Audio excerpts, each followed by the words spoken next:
Okay, so before we get started, we would like to acknowledge that many Indigenous nations have long-standing relationships, both historic and modern, with the territories upon which we are located. Today, this area is home to many Indigenous peoples from across Turtle Island. We acknowledge that our watershed forms a part of the treaty and traditional territory of the Southeastern Anishinaabe. It is on these ancestral and treaty lands that we live and work. To honor this legacy, we commit to being stewards of the natural environment and undertake to have relationship of respect with our treaty partners. Okay, so can I have a motion to adopt the agenda, please? Jerry, Peter? And okay, all in favor? Carried. Great. Okay, any declarations of pecuniary interest? None seen. And can I have a motion to approve the minutes of the 25th of January, or number one? Yes, yeah. Okay, Kriya, Tracy, any changes, anything, all in favor? Oh. Okay, no business arising from the minutes. Deputations, none. Okay, so now we're on to Carolyn Snyder for the community engagement tech. She's a community engagement technician, and she's going to talk about lake management. Take it away, Carolyn.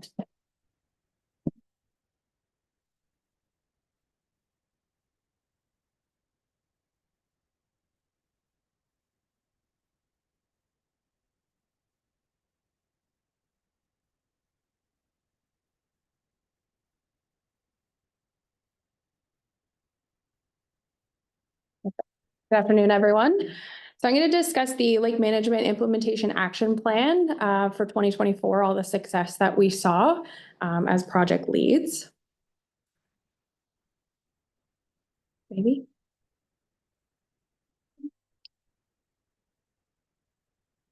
It doesn't work. Is it on? Yes. Okay.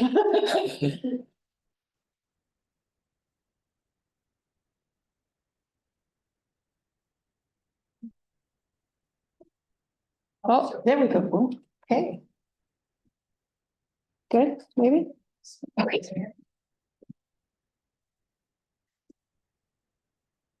Just arrows? Yeah. Okay.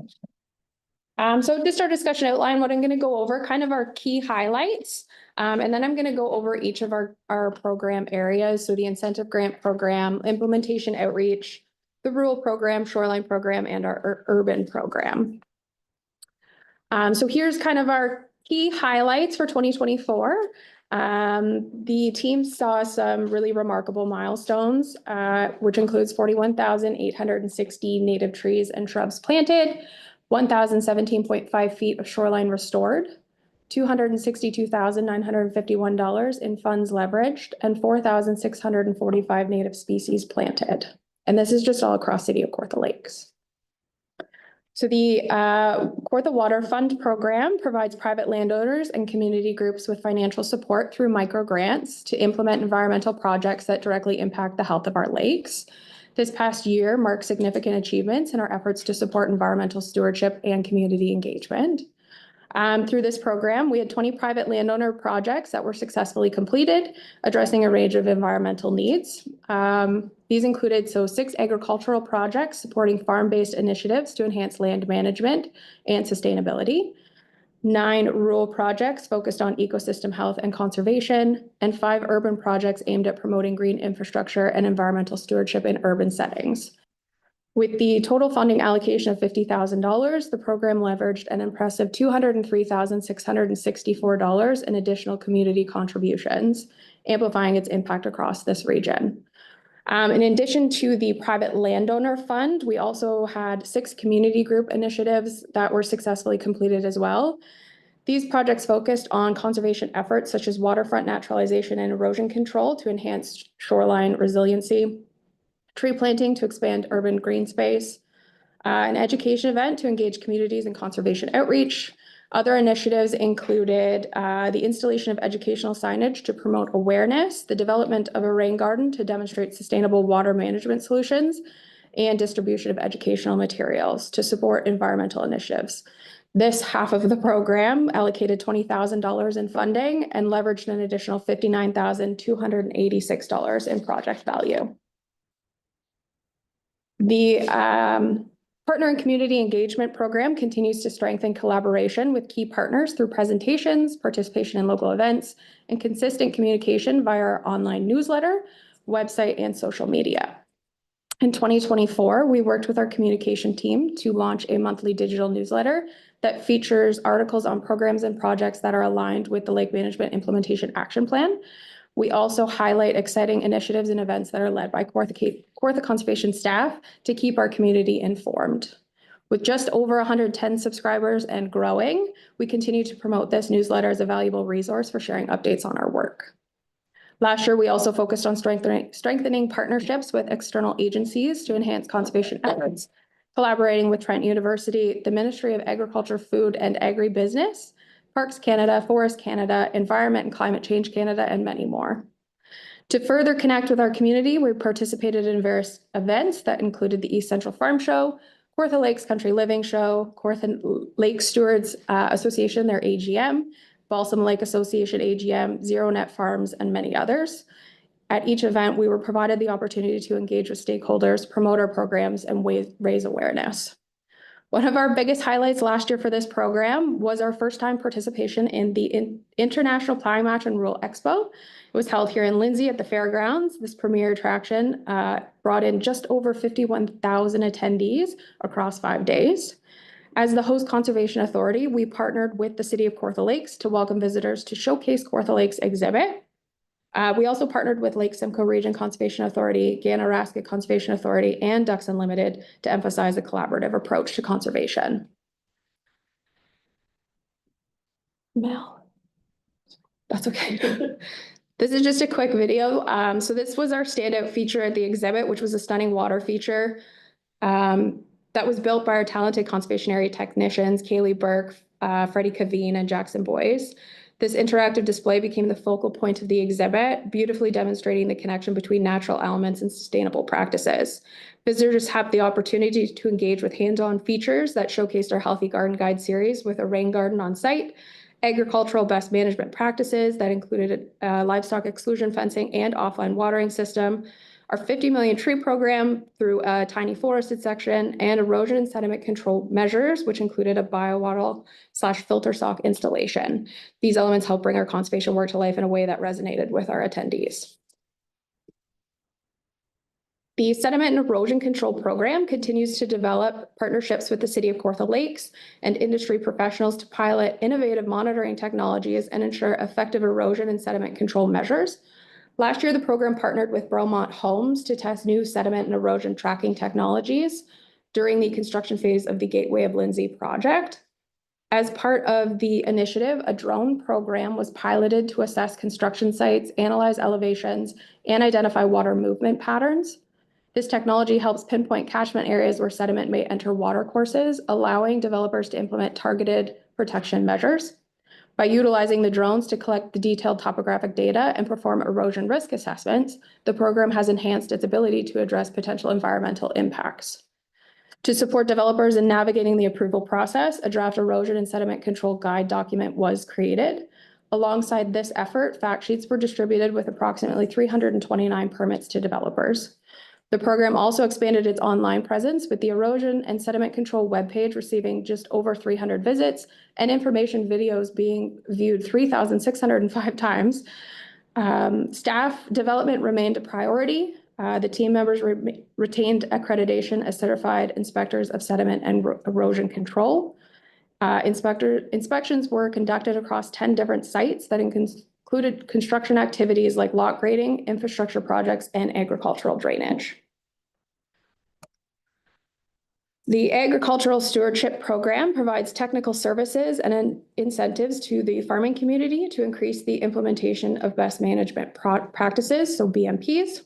This can include livestock exclusion fencing, barnyard eaves troughs, manure control, and other projects. In 2024, the program made significant progress in agricultural outreach and environmental initiatives. A total of 36 consultations were conducted with local farmers to discuss and implement BMPs on their properties. Additionally, the team actively participated in key agricultural and community events, participating at 3 agricultural workshops and maintaining a strong presence at events such as the annual Agricultural Commodity Group meeting, City of Kawartha Lakes VIP Farm Tour, East Central Farm Show, Zero Net Farms event, the International Plowing Match and Roll Expo, and the Couchiching Conservancy Garden Forum. Collaboration remained a priority with ongoing participation at the East Central Farm Stewardship Collaborative and Alternative Land Use Services, ALICE, Peterborough Participant Advisory Committee. The Talbot River Healthy Environment Initiative saw continued success with funding from the Ontario Ministry of Agricultural, Food and Agribusiness. Last year, the program secured $43,000 to expand water quality monitoring to 8 additional properties, bringing the total number of monitoring sites to 11. These monitoring efforts help to identify areas with poor water quality for future BMP demonstration sites. The Forestry and Tree Planting Stewardship Program works with private landowners to increase forest cover across the watershed through various planting initiatives. Last year, the program achieved significant milestones in tree planting and habitat restoration, supported by funding from Forest Canada, Trees Canada, and Conservation Ontario. Through Forest Canada's 50 million tree program, we successfully completed 8 planting sites within City of Kawartha Lakes, planting a total of 29,950 trees and restoring 13 hectares of land. The annual over-the-counter seedling sale facilitated the distribution of 10,850 seedlings throughout the City of Kawartha Lakes, providing landowners with accessible tree planting.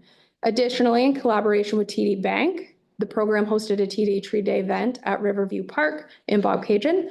With the help of 30 volunteers, 210 trees and shrubs were planted to naturalize the park and stabilize the stream bank. The Investigative Upstream Monitoring Program focuses on monitoring streams to identify nutrient sources, entering water courses, and using the data to guide stewardship initiatives. From 2021 to 2024, water quality was assessed at 12 sites across Janetville Creek, Sucker Creek, and Stony Creek in collaboration with Trent University. Monitoring took place during both normal flow and storm events to evaluate the impact of contaminants in these locations. So just some key findings from this. Chloride, all monitor sites met the Canadian water quality guidelines, but Sucker Creek exhibited unexpectedly high chloride levels despite its limited urbanization. Our nutrients, so nitrate N, Sucker Creek showed elevated nitrate levels, while Stony Creek had no exceedances, likely due to the presence of natural vegetation upstream. And phosphorus, over 50% of samples across all sites exceed the provincial water quality objectives, highlighting phosphorus enrichment and its potential to fuel algae production.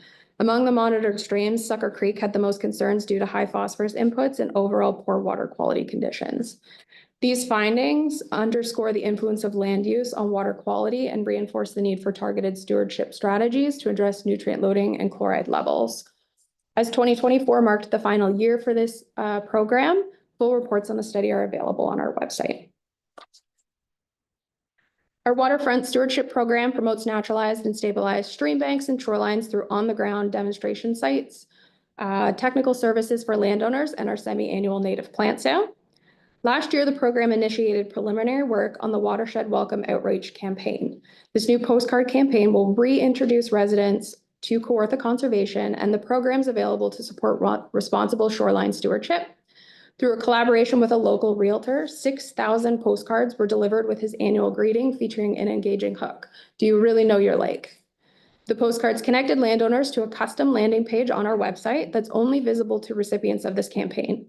The landing page is an all-in-one catchment page featuring our diverse programs and services, with hopes that viewers will begin to explore the website to discover initiatives that align with their interests. The semi-annual native plant sale continued to be a successful community initiative, providing curated native plants at a reduced cost. These kits include options such as our shoreline stabilizers, understory oasis, pollinators, and rain gardens, which complement our garden guides that we launched in 2023. The spring sale saw just over 2,300 native plants purchased, with an additional 1,073 plants sold during the fall sale. Our community science monitoring program engages community volunteers in proactive nearshore water sampling as an early warning system to identify pollution sources entering local lakes. Last year, the program received $9,000 in additional funding through the Kawartha Lake Stewards Association and the Mississaugas of Scugog Island First Nation, allowing for a significant expansion. From May through September, 13 citizen scientists conducted monthly monitoring across Balsam, Cameron, Sturgeon, and Pigeon Lake. So just again, really quick key findings. Balsam Lake nearshore water samples revealed minimal levels of chloride, nitrate, and E. coli with slightly elevated phosphorus levels. Conductivity and water temperatures remained low, indicating excellent water quality. Cameron Lake was similar to Balsam Lake. It exhibited low levels of chloride, nitrate, and E. coli with slightly elevated phosphorus. Overall, nearshore water quality remained excellent. Sturgeon Lake had some slightly elevated levels of E. coli, chloride, total phosphorus, and nitrates. It recorded the highest conductivity among the 4 lakes, but had the lowest nearshore water temperatures. While water quality remains good, there is room for improvement. Pigeon Lake, those results showed that the levels of E. coli, phosphorus, chloride, and nitrates were low. Conductivity was lower than Sturgeon Lake, and water temperatures remained low throughout the summer, indicating great nearshore water quality. The program published the Community Science 2024 Nearshore Monitoring Report on our website, offering a detailed analysis of this year's findings. This report also highlights the invaluable contributions of citizen scientists. The Bobcaygeon Dam Aquatic Habitat Assessment aims to evaluate the impact of the Bobcaygeon Dam on the aquatic ecosystem and identify opportunities for habitat improvements. Kawartha Conservation continued to work closely with Parks Canada, Jamie Schmel's office, and the Save the Walleye Group to align project objectives and ensure a coordinated approach to aquatic habitat assessment. In this previous year, partial funding was secured through Parks Canada and the City of Kawartha Lakes to enable progress on this project. We partnered with Parks Canada staff to install 7 water level loggers in sensitive wetland areas on Sturgeon Lake and near the Bobcaygeon Dam. These loggers collect hourly water level data, providing critical insights into the wetland and flow data. A significant milestone for this project was Trent Severn Waterways agreement to a pilot project for them. For the first time in years, water will be allowed to flow over the stop blocks instead of solely through the hydraulic gates. This experiment will help assess its impact on fish populations, particularly walleye spawning habitat. Kawartha Conservation staff will conduct monitoring this spring to determine whether the habitat conditions support a successful walleye spawning season. Stormwater monitoring program assesses urban runoff areas in Lindsay and drainage zones leading into the Scugog River to identify nutrient contaminant sources. This data informs stewardship activities aimed at improving water quality and reducing environmental impacts. Last year, monitoring efforts covered 4 water level sites, 13 water quality sites, and 32 fish community sites across Jennings Creek, Distillery Creek, Sinister Creek, Albert Street Creek, and the Scugog River. Data collection included the use of water quality loggers and automatic samplers to capture contaminant levels during wet weather events. Monthly precipitation from April to July was higher than average, remained average in August, and was lower in September and October. Wet weather events played a significant role in contaminant transport as rainfall flushed accumulated pollutants from the landscape, particularly after extended dry periods. This ongoing monitoring provides valuable insights into how stormwater runoff affects the Scugog River, helping to guide future conservation and mitigation strategies. This is just a carry on of the stormwater monitoring program. The stream water quality monitoring revealed significant fluctuations in water levels within Distillery Creek and Albert Street Creek, primarily due to the presence of impervious surfaces in urbanized areas. Bioavailable phosphorus was linked to E. coli. Reduced water clarity measured through turbidity and total suspended solids was associated with precipitation-driven stormwater runoff carrying soil-rich particles containing aluminum and iron. Wet weather events contributed to fecal contamination from multiple sources, including rural areas, which were then transported downstream into urban sections of the stream. Chloride, primarily from road salt, was identified as a key driver of increased water conductivity, particularly in developed urban areas. While the Scugog River maintained good overall water quality, urban streams exhibited marginal to poor water quality, reflecting the environmental impacts of urbanization.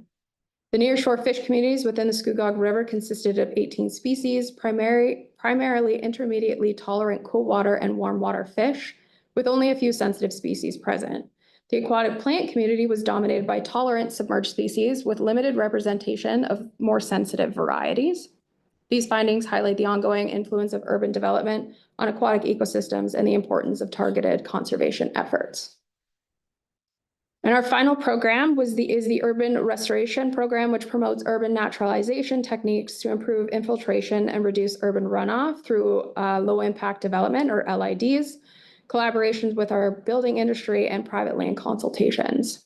In 2024, $45,000 in grant funding was secured from RBC Tech for Nature to install the rain garden here at Ken Reid. The project incorporated multiple sustainable features, including a rain garden, soak-away pit, 2 French drains, a strip drain, river rock boundaries, naturalization efforts, and a permeable pathway. In addition to that on-the-ground project, we also launched the Urban Forest Guide, which was developed as part of the Healthy Garden Guide series. Designed to meet the specific needs of landowners, the guide offers 4 customizable templates, detailed species list, and essential maintenance tips to support the creation of thriving urban forests.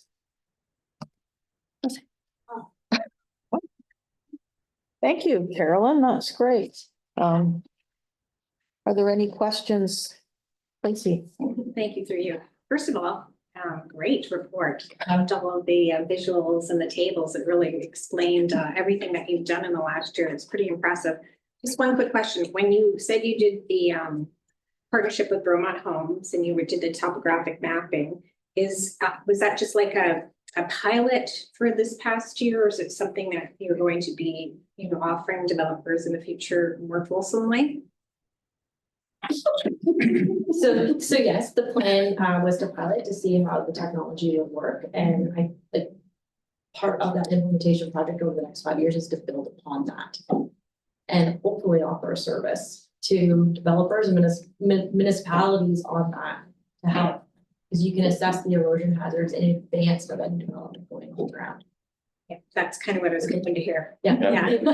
Through you, Madam Chair, I believe we did have a commitment to try and expand that within the implementation program. So as a pilot, we're just trying to work out the kinks right now, make sure it works. But this, I think, has been a pretty big success. But eventually, rolling it into something that would help municipalities and or developers meet their requirements, and whether it's developers that pay for it or we continue with the implementation project with the city, and this is a profile within that, or some other kind of format.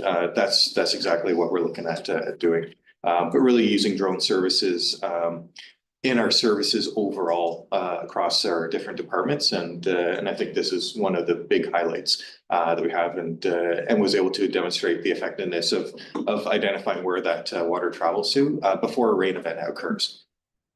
So it's been tremendous work, and we've become more efficient even through this process. So yeah, it's pretty awesome. Yeah, well done. Thank you. Jerry? Through the chair, the drone servicing, that's in-house technology that we're advancing? Yes. Yes. Okay. Great. Thank you, and thanks. That was really, really interesting, and there's so much going on. I guess it seems quite concerning about the high salt levels, that you saw in a number of streams. Was it higher than previous years? By far?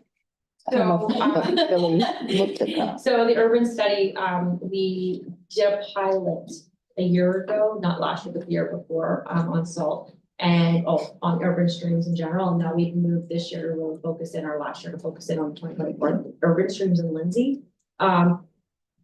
It pretty similar salt conditions. However, we base it off of like summer salt. So to see how it is, like if it's high or if it's not, we've actually initiated winter sampling this year so that we can see whether the salt in the winter actually facilitates the heavy salts in the summer. So we're preliminary studies right now to find that out. So we'll be able to have a baseline number and then be able to tell. Thank you. But yes. So just on that, that's runoff, Yes. obviously in the summertime, and then you don't get that in the winter. So how would you equate the two? The salt goes into the groundwater. Yeah. And it percolates into the ground, and then you see the salt when a rain event happens, Yeah. go into the ground and into the streams. From the winter, so the winter Yeah. happens, it Yeah. all goes into the ground and then it flows into the ground itself. And then the summer it comes out when Yeah, rain. and it I was runs just off. wondering how you do the winter versus the summer. So we'll take a sample of, Yeah. so obviously they're applying salt. Yeah. to winter roads. We'll go take a sample if we can in an open area where there's no. Because you really don't know where it's coming from then, right? You know, it could be upstream from another municipality or whatever out of our watershed or. Right, yeah. so we'll go to the outlets that we've monitored throughout this study, same spot, same locations, then you can get an idea of where the salt is coming from. Okay. It's focused on one stream, so it's within that catchment. Okay, thank you. I just had, and I should know what this means, but the conductivity in Sturgeon Lake. So I wasn't too sure what that meant. It's usually caused from salt, like, Oh, so that's the salt impact. So Sturgeon Lake was like the worst, it seemed. Okay, I wasn't sure. Yeah, the conductivity, Madam Chair, is water quality parameter that's used as a surrogate for other things. Yeah. It basically means that you can conduct more electricity through that medium. Yeah. Usually a salt, but it can be other dissolved minerals as well. Too Okay, much conductivity is not good. no, Too much exactly. salt makes it too electric, it's bad for, I know. So just what, we're having a source water protection. I mean, that's, Bob Cajun gets their water out of there too, so, yeah. Okay, great. Well, thank you, Carolyn. That was, sorry, Jerry? Through the chair, what parameters are gonna be used in Bog Cajun for the amount of water that's gonna be allowed to go over the logs rather than through the other, like. Trent Lakes is obviously gonna control it, or sorry, the several waterways gonna control it, but what issues are they looking at to say, okay, we can allow that to happen? Or we cannot allow that to happen during the season? Nancy? This is complicated. Well, I guess as much, but there must be some parameters that they're looking at that says either the water level or some other conditions have to be right. Yes, so the reason why we're out there doing some habitat assessments right now is to see how low that they can go before the fish are affected by the water levels that they rise or they take out. So right now we're doing a preliminary study. They can't do it until fall. So they're not gonna play around with the logs until the fall anyways, because they have to put the water down so low before they can actually see. It's, when you talk to them, it's very mechanical and Yes. shifting in that, and the engineering side of things get involved with it. But yeah, they're gonna test one log. Height wise. I'm not sure. I'll have to get back to you on that. Yeah, usually, yeah. I'm just really excited about this because it's been an ongoing ask for a long time.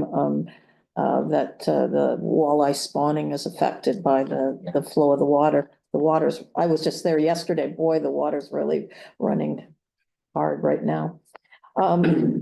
Thank you. That was really good. And we will be getting a report, so we'll have all the statistics.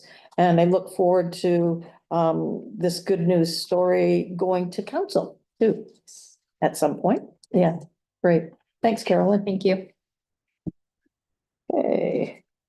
So, can I have a motion to receive Carolyn's presentation, please? Jerry and Tracy, all in favor? Very great. Okay, and we've got Nathan is going to give a presentation on flood forecasting.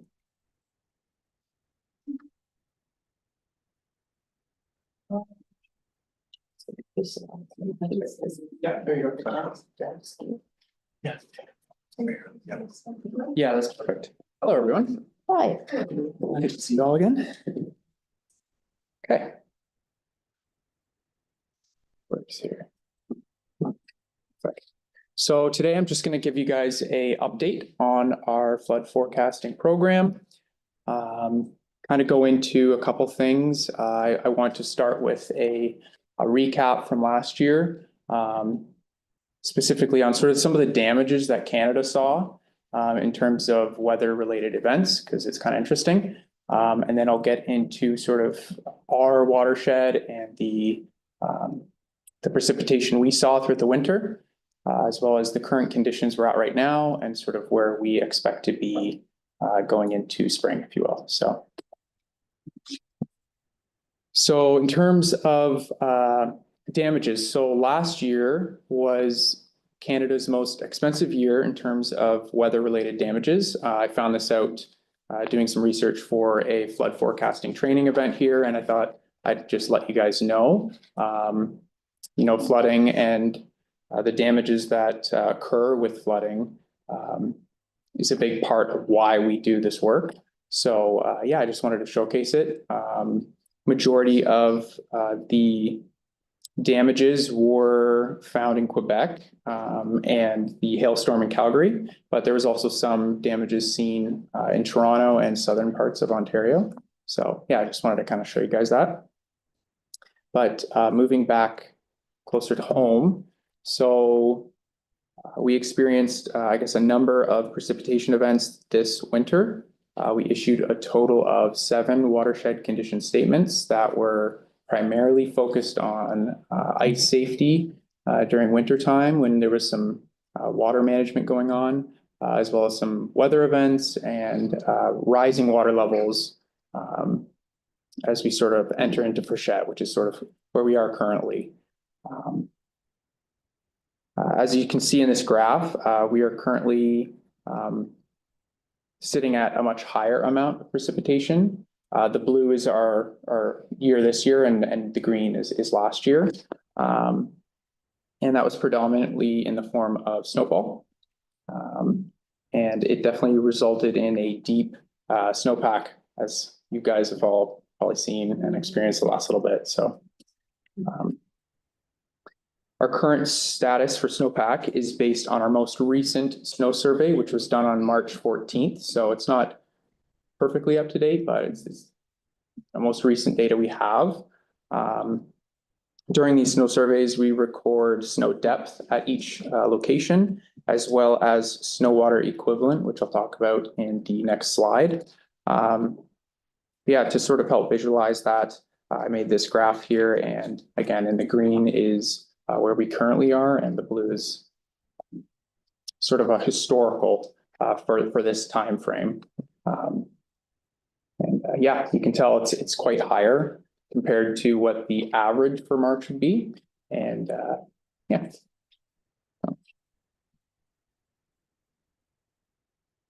So this graph now talks about snow water equivalent. So snow water equivalent essentially refers to the volume of water that's found in snow. So a lighter, more fluffier snowpack is going to have a lower snow water equivalent, where as a denser, maybe more ice-filled snow, like layers of ice, is going to have a higher snow water equivalent. This is also a very valuable part of flood forecasting going into freshet, as it can basically determine if you're going to have a heavy runoff season or a more mild one. And yeah, as seen in this graph, compared to the historical snow water equivalent for March, we're a lot higher than where we would normally be. Now, again, a lot of this has changed. You know, we've had a lot of warm weather and some rain coming, so a lot of that snowpack has dropped, as well as the snow water equivalent. So for another kind of historical comparison, I wanted to show just Ken Reed here. So in terms of the snow depth, so as you can see, the black line is this year's data, and then the other lines are sort of previous years.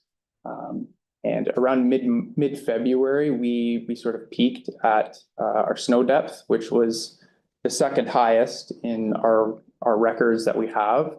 Previous was 2001 at like 95 centimeters, whereas mid-February was around 65 centimeters for us this year. So quite a lot of snow. And, yeah. So this is now the snow water equivalent for Ken Reed this year. So as you can tell, it's slowly made its way up to its peak also near February, end of February, where we had like around 146 millimeters of snow water equivalent. So a lot of water being held in that snow. This helps us with, you know, predicting how much runoff we can expect if we see higher temperatures and some rainfall events. All of that water residing in the snow is going to melt off, especially if there's a lot of rain. And yeah, just wanted to showcase that as well. So in terms of our water levels, so for streams and rivers, we are beginning to see them rise in response to freshet. Throughout most of the year, it was pretty stable, but we did have some rises in the last couple of weeks. This graph showcases sort of our main streams and rivers that we monitor. The dashed line, or it's hard to see, it's not really dashed here, but it's the straight lines. They sort of represent the stream at capacity. Burnt River responded rapidly to some of the recent events we had in terms of precipitation, and it peaked over the capacity, which in many cases is common. It often happens during freshet, and it usually rivers usually take longer to respond, but as you can tell, there was quite a jump very quickly. Mariposa Brook is a much smaller stream, and it responds more rapidly. And it also did get very close to going over the capacity of the stream. So in terms of our lakes, we have maintained normal water levels throughout most of the winter. Much like the streams, we're starting to see them rise as snow melt continues and we enter into freshet. Currently, all of our lakes are still below capacity and are actively being maintained by Trent Severn Waterway and Parks Canada. We sort of anticipate within the next month that lake levels will rise much more due to the management that they're going to be doing from Burnt and Gull River, because there's going to be a lot of water coming through those systems. So lakes may begin to exceed capacity. However, it's fully dependent on their ability to move water through these systems. Yeah, so hopefully that provides sort of a update as to where we are. Again, things have changed in terms of snowpack. There's a lot of places that don't have any snow. Some places still have snow. And yeah, we'll just continue to monitor forecasts, monitor water levels changes, stay in communication with partners and Trent Severn, Parks Canada. And yeah, I maintain, or I do 1 to 2 meetings with them every week to keep up to date. So Thanks, Nathan. I just, so I know up in Halliburton, there's still a lot of snow up there. So do we Right. have any guesstimate how much water is going to be flowing down here? Because it's been a historic kind of winter. yeah, so currently right now, so I mentioned we've issued 7 statements. So we just put out another one today because this weekend there's going to be a lot of rain coming, mix of rain and freezing rain. And I know that they're going to be getting the same amount, around call it like 50 to 60 or 40 to 60 mils, depending on where you are, of rain. And they're going to be getting that up in the Halliburton area and in those watersheds. So they are predicting it's going to be a lot of water entering, and that water level graph I show there, you'll see Burnt in yellow it's sort of peaked there. Well, they're expecting it to peak again, if not go even higher. Same with Gull River as well. So it's they're ready, and they've warned us that you need to be prepared for a lot of water entering Balsam and Cameron. Okay, Tracy? Thank you, Chair. Great presentation. Yep.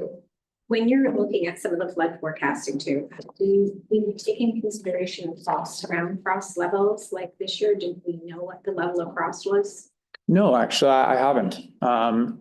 That's a good point. One thing I have wanted to do is sort of look at like soil saturation. Because when you think about it, if you get a lot of rain and the soil gets saturated, well, it'll help you indicate, okay, runoff's gonna start happening, at a certain point. And the only reason I bring that up is I have a couple of areas in my ward that do flood generally Yep. in the spring.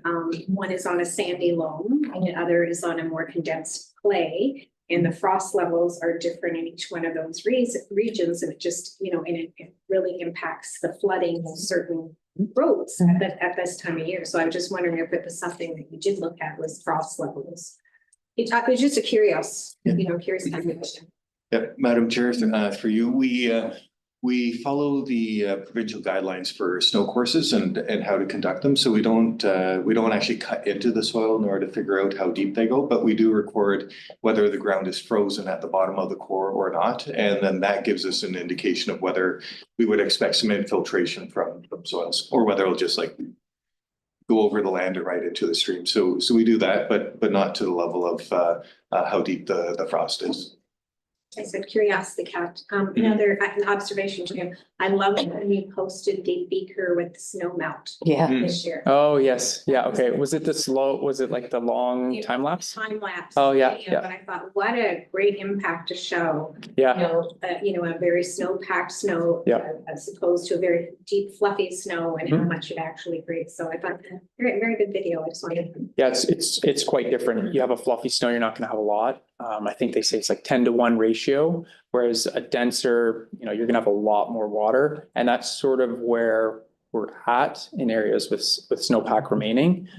It might not be a lot of snow, but there's a lot of water in it. So, yeah. Okay, Jared?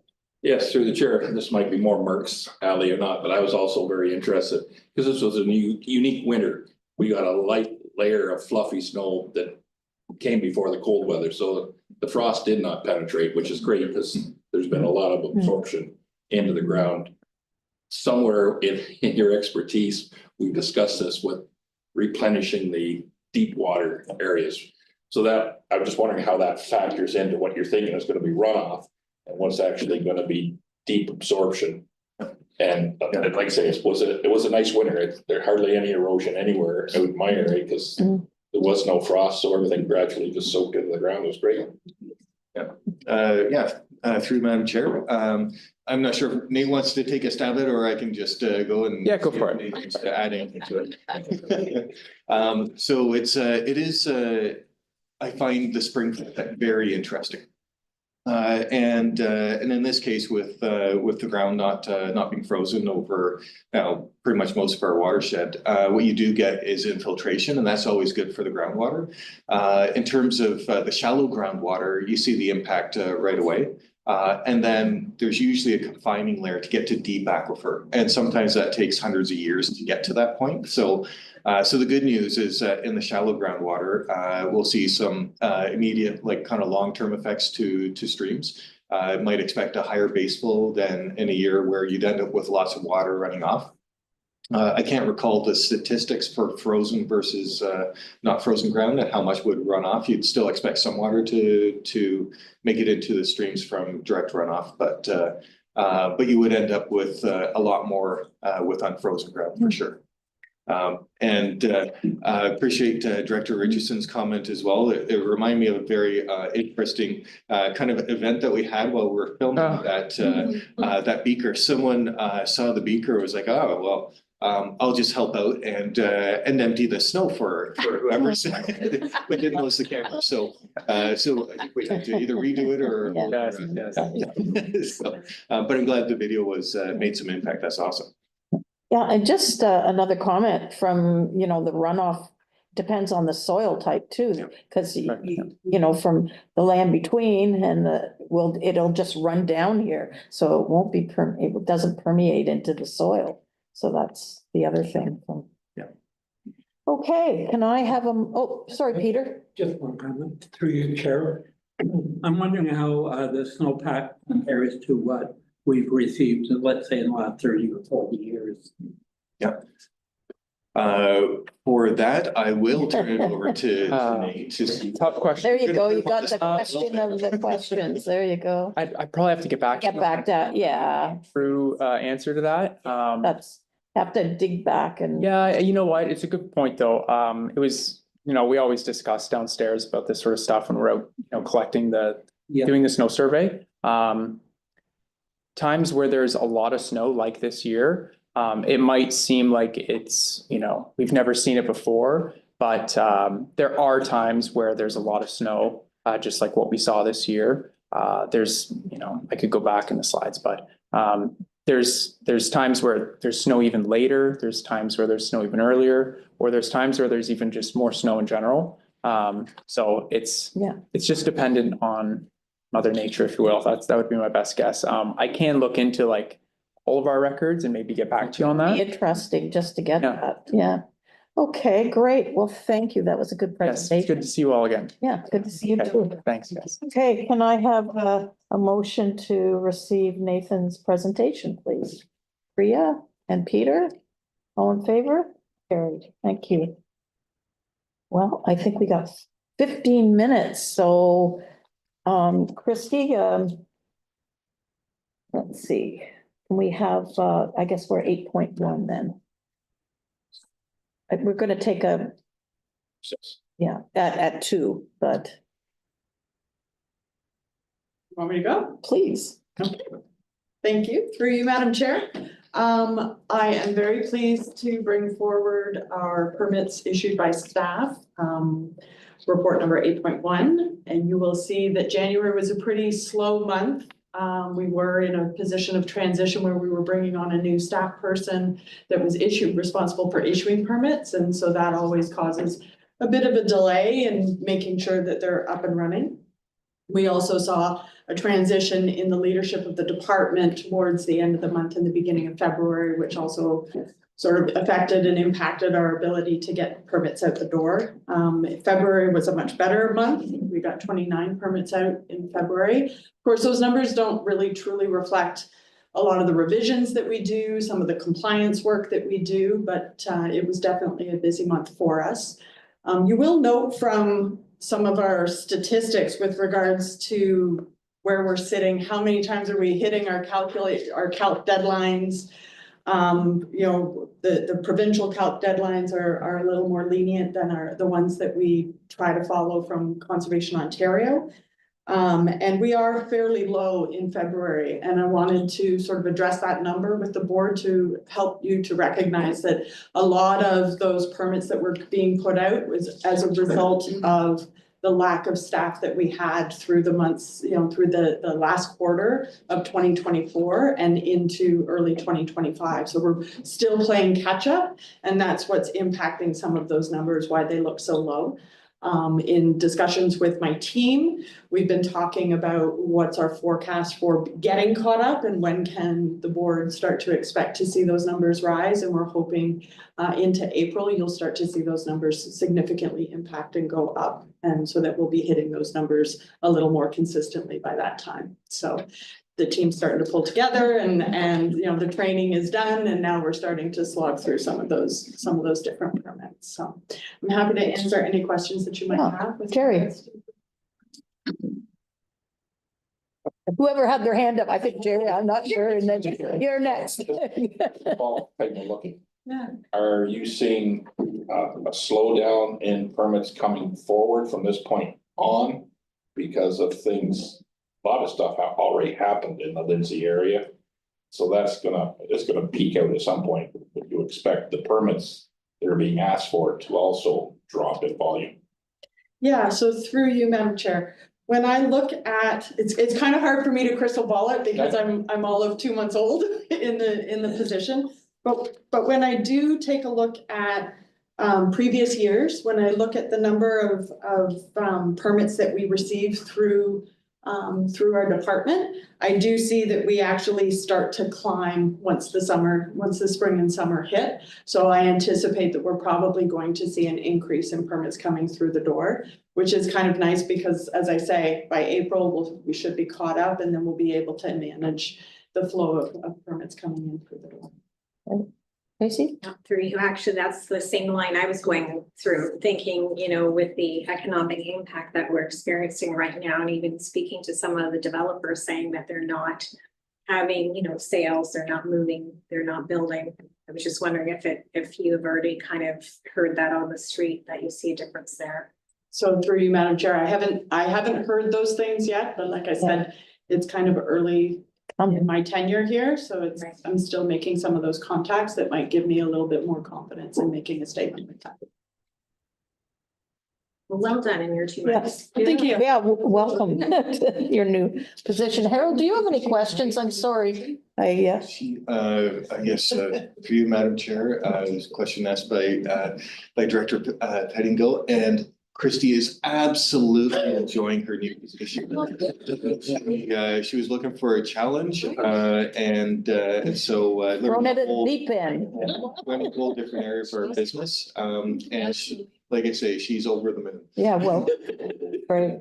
Okay, so can we have a motion to, resolve that the permitting performance report for January and February 2025 be received, and the following section 28 permits issued by staff be received? Jerry and Tracy. Oh, Harold, do you want to do that? Okay, Harold. Okay, all in favor. Thank you. It's hard to see. Yeah, I know, behind your head. I can't see that well, okay. All right, and I think we can maybe squeeze in 8.2, Christy? Happy to do that through you, Madam Chair. Each year we try to bring forward an annual report so that you can sort of see what has happened in the previous year. With not having a February meeting, you're now getting this in March. So this is a report that sort of outlines the number of permits that we did in 2024, taking a look at some of the different statistics, how we fared with our provincial timelines, how we fared with our Conservation Ontario timelines. So I can highlight for you that we did issue 352 permits in 2024, which is down from 2023's. I don't have that number currently at the top of my head, but I think it was around 400 permits in 2023. So we are seeing a bit of a decline in the number of permits that we issued. However, our performance in 2024 actually went up from the previous year. So when you look at our provincial timelines, we only missed the timelines on 2 of our permits going out of the 352, or sorry, 352 permits. We were able to get 350 of them out within those timelines. So the team worked really well in order to do that. With our Conservation Ontario timelines, it's a little bit different. Like I said, the timelines are a little stricter. And we hold ourselves to a bit of a higher standard. And so you do see that we did drop off a little bit with regards to how many times we were able to hit those calc deadlines. I will say, in going through the data and taking a look at it, most of that was as a result of our staff leaving at the last quarter of 2024. So that certainly did impact some of those numbers. And we're still feeling the impacts of that right now. So, but we were able to hit, 67% of our permits hit all of our deadlines with regards to all of those stricter deadlines. So we broke it down a little bit for you with regards to the report that we provided that just sort of outlines some of the key highlights that you can see. We hit 97% of our permits were issued within the timelines for the province. 82 of them were issued within the timelines for Conservation Ontario. That doesn't necessarily mean that all of the permits, sorry, when I talk about the 67%, that was hitting both our review calc deadlines as well as our issued calc deadlines. Yeah, Right. again, happy to answer any questions. There you go. Thank you, Christy. Okay, any questions on this report? Okay, can I have a motion to receive? Jerry and Tracy, all in favor? Carried. Great. I don't know, can we squeeze in the municipal freedom of information? Yeah, okay. Great, thank you, Madam Chair. We have an annual report that we forward to To the province, the Municipal Freedom of Information and Protection of Privacy Act requires reporting for organizations in the public sector. And we fall under that. And under the act, there is a designate that can be identified by, in this case, the board, which was done many moons ago to the Chief Administrative Officer. So I did feel it was important to report back to the board, which we started last year on this. So what we did have is we processed one application that was a carry forward from the previous year. Just to finish it out, we received it towards the end of the year. No formal written requests for information during 2024 itself, though. And we did have 3 instances related to our permitting side of things where there was an application, a permit application that went out to someone that wasn't meant to receive it. So we did follow a process to make sure that all of those pieces were tidied up and make sure that there was confidentiality in the process. And always we look at our internal process to make sure we're getting information out to the right people. So so that is a summary, and the detailed report is attached. Yeah, self-applicant, yeah, okay, Jerry. Through the chair to Mark, just for my own benefit, because I tend to fall over the line and get slapped a few times. When somebody gets information out of the Freedom of Information Act, are they restricted in any way to who they can share that new knowledge with?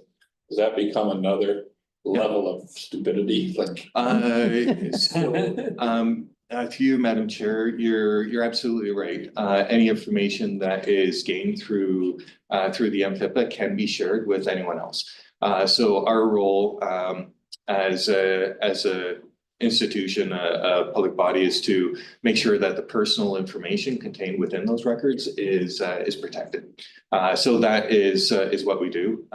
We protect the name, the address, if applicable, phone number, emails, those sorts of things that really relate back specifically to the individual. And so that information is the only thing that's protected, and it's redacted. So the information is contained so that the person that receives the information has some confidence knowing that it hasn't been scrubbed in some sort of way. The information is there. They just can't see what that personal detail is. But the record itself, once it's gone through that process, is then theirs to do whatever they were looking to do with it. Great. Okay, any other questions? Okay, can I have a motion to receive that report? Kriya and Harold. All in favor? Carried. Thank you. Okay, so we're going to move on, I guess, let's see what time we're at here exactly. Got 3 minutes. Perfect. Okay, so before we start the source water protection, I need some water now.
Yeah, just got some.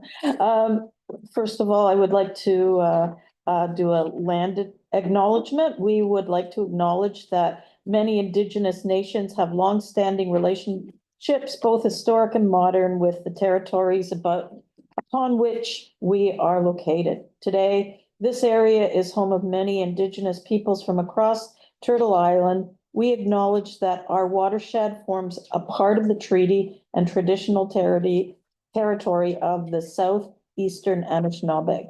It is on these ancestral and treaty lands that we. Okay, so.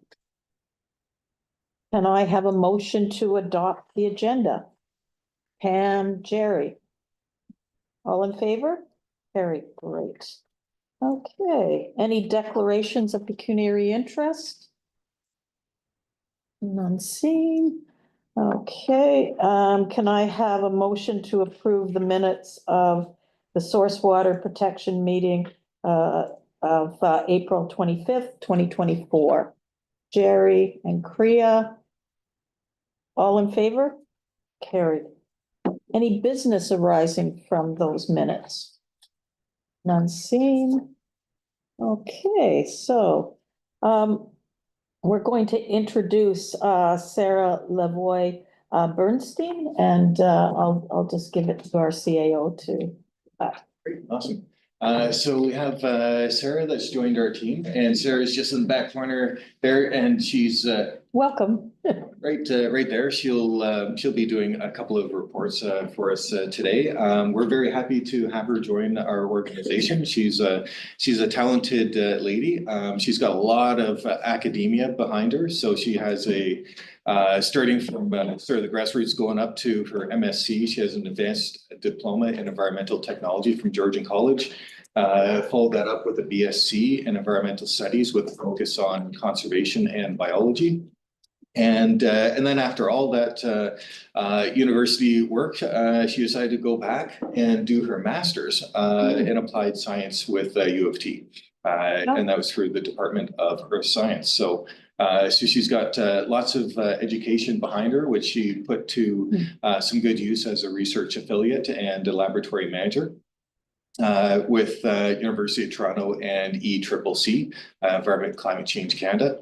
And there she did the whole gamut of work from remote and urban field sampling to data analysis, reporting, project management, QA, QC, and she also prioritized teams and tasks and did presentations all through that. So she's well suited to source water and the work that we do here. And just like to welcome Sarah.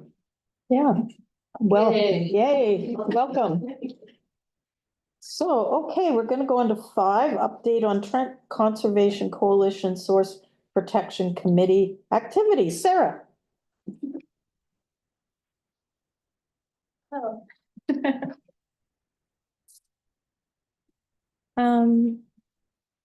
So through you, Madam Chair, I'm just good to start. Go ahead. Great. Well, thank you. Thank you for the introduction. Through you, Madam Chair, since the last Source Protection Authority Board of Directors meeting that was held on April 25th of 2024, the Trent Source Protection Committee met once on October 3rd of 2024. The SPC did meet again earlier today, and I will provide some updates on current topics as applicable, but for all other matters, we'll address them in April when we have time to distribute the minutes. So during the October meeting, first, the project coordinator, Keith Taylor of the committee, provided updates on the Section 34 Kings Bay drinking water system. So these are changes to the City of Kawartha Lakes wellhead protected area. An additional well has been drilled, necessitating an update to the regulated area within the Trent Source Protection Plan. A public consultation period was held approved and conducted from October 24th to November 28th of 2024. And the public seemed satisfied with the feedback. No comments were received. The comments that received were only from the Ministry of Conservation, Environment, Conservation and Parks. And Keith Taylor noted that the comments were mostly related to the complications that arise from the delayed approval of the Section 36 amendment of the Trent Source Protection Plan. And these complications are based on the fact that the technical rules are different for each amendment. And so therefore we would have to add a footnote in the Section 34 amendment that that the new technical rules of 2021 were used. There is a risk management plan in effect within this wellhead protected area of Kings Bay and will need to be reevaluated upon approval of the Section 34 amendment by the standing risk management official at that time. The committee is continuing to monitor the Section 36 update to the General Trent Source Protection Plan. The amendment package was submitted back in December of 2023 and was initially expected to be returned in September of 2024. However, there's been a delay due to the Source Protections Committee's policy requiring additional accountability for reporting on prescribed instrument policy. The ministry was unwilling to approve the minimum requirements, and a compromise was then proposed. The compromise puts the initial work on the Source Protection Authority rather than the ministry for the existing prescribed instruments. Excuse me.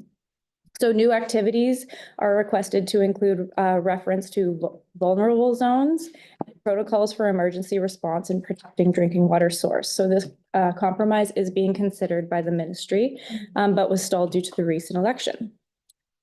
Source Protection Committee program updates include the budgets for the Source Protection Program. Keith Taylor mentioned the budget has been approved by the province on a 3-year term for April 2024 to March 31st, 2027, and a new transfer payment agreement is in place. There were significant cuts to the overhead of the proposed budget, and to compensate for this, the Sterling water budget was removed, and this is located in the Lower Trent Conservation Authority jurisdiction. Program updates continued with the discussion on guidance documents, which have been drafted to assist risk management officials and municipal staff to uptake new policy and technical rules, in which are samples of bylaws for activities such as road salt storage. Excuse me. Education and outreach. So if the Section 36 amendments that were submitted in 2023 are approved, it was noted that several of the policies addressing significant threats will be managed primarily through educational initiatives. So these include concerns related to road salt, snow storage, and incidental pesticide and dense non-aqueous phase liquid use. As a result, a regional education program is being developed to ensure consistency in addressing these changes across the watershed. Committee members have expressed a particular interest in public education related to the use of road salt and salt alternatives. And finally, for program updates, committee member expiry and renewals were discussed. One municipal member needs to be nominated, and the process should be initiated formally to recognize them in the committee, and this topic is discussed later in the meeting today. During the roundtable discussion in October, Program Coordinator Keith Taylor recognized that 2025 marks the 25th anniversary of the Walkerton crisis, which occurred in late May of 2000. The committee is exploring ways to commemorate this. It was touched on briefly today by the SPC Chair, Jim Hunt, who spoke about a general political complacency with regards to source water protection. This presents an opportunity to engage with the public, with the media, or on social media platforms while commemorating the Walkerton crisis. We can use this occasion to reignite the importance of protecting drinking water. It's essential to highlight the positive outcomes, the evolution, advancements, and the safety and accessibility of our clean drinking water. So back in October, the municipal representative George Offshack inquired about the inclusion of clusters of wells and smaller community involvement into municipal source protection programs. It was noted that background technical work needed to be developed, and this was provided by municipalities who would be considering the inclusion of the types of systems. This was further discussed by the MECP MECP liaison, Jennifer McKay. And the policy is established here, and these agreements would be non-binding. And that concludes the update for the Trent Source Protection Committee activities. Well done. Thank you, Sarah. Okay, Jerry? Through the chair, first two-part thing, is the new well online yet? And is there any plans or restrictions or qualifications to look at the pull down on the water table in the surrounding area over the next 4 to 5 to 10 years? Like, how does that, does anybody actually check up on how it affects the surrounding water tables? Through you, Madam Chair.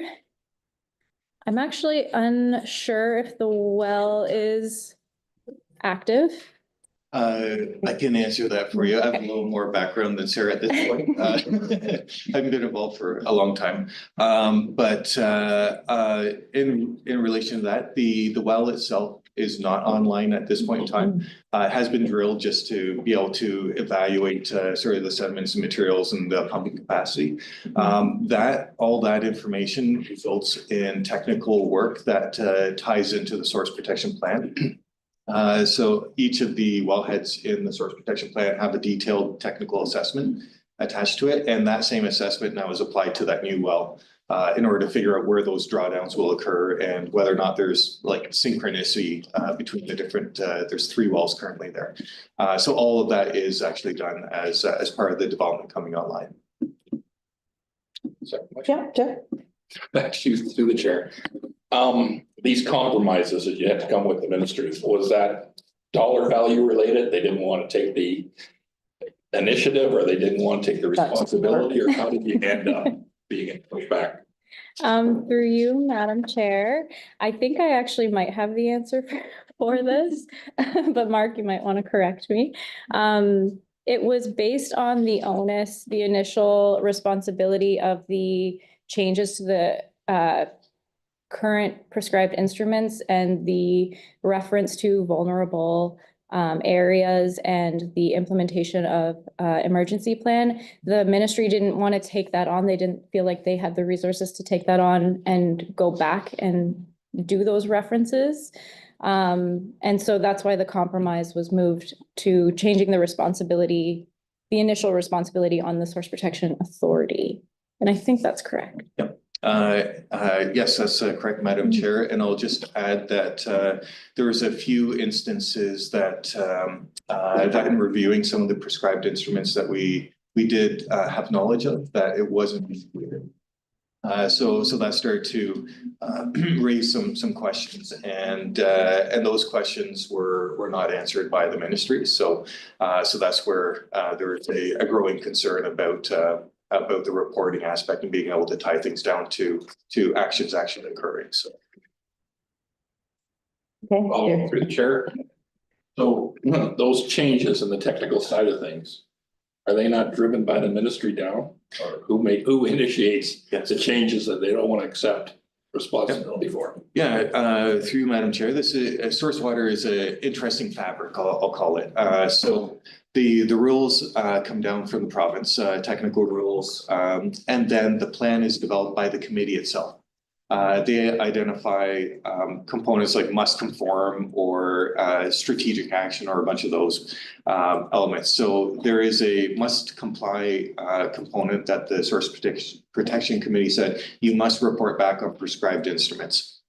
So they've been doing that. It's just that the detail isn't there to really delve any deeper than just the number that is provided. So that's where the committee wanted a little bit more assurance from the province, and that's where the committee suggested in the Section 36 amendment, which updates the entire plan, that there be additional information that's supplied from the province. And at that point, that's where the province was looking for some sort of negotiations to achieve the objective that the Source Protection Committee was looking for. Are you okay with that? No. No, okay. It makes no sense to me whatsoever. There you go. Okay. Just make the rules. You're not happy with your rules. Exactly. Somebody else. Yeah, I know. It doesn't make sense. Summed up. Yeah. Okay. Yeah, No, I'm not happy. no. No, I mean with Mark's answer. No, Mark's Yeah, good. Yeah. yeah, okay. Okay, any other questions? Okay, Pam? Yeah, I appreciate the education work going around roads and salt and that sort of approach. I'm not a road expert. I appreciate the fact that I'm not sliding into our lakes in the winter. But I'm wondering if there is any other kind of incentive that we can provide for alternatives in terms of education or how we use that salt. If there's anything for our budgets that would be an incentive, because often it's a budgetary question of how we're addressing things as well. Like LAS might be somebody who, or, you know, with their, they need a high rise road, bigger, but if another organization can help us do more than just, or even the province, more than just do education, but here's a financial way that'll make it less expensive for municipalities to approach the more environmental aspect of how we maintain our roads near our lakes and that sort of thing. I don't have an answer. I'm not a roads person, Just obviously. quickly, I mean, we have a roads committee that we just struck in Kawartha Lakes, and we've been talking about this and learned, like, maybe in the country where you are, that, you know, tar and chip and gravel, they don't usually, I mean, in Kawartha Lakes, they don't receive salt. So that's what we were told by, yeah, Right. yeah. And so it's just the main highways and pavement. So up in your area, I'm sure it's a little bit better. I know, and I'm thinking of, you know, different roads in my bailiwick and but we have to look at everything, Korea, and then. Do you not even have 4% salt in your mix? Okay, because we use 4% on our gravel roads. I don't know, no. Yeah, no, I mean, I share the same concern, and I know that Minnesota was providing education to road staff around there, and some Canadian municipalities have sent road staff for this training.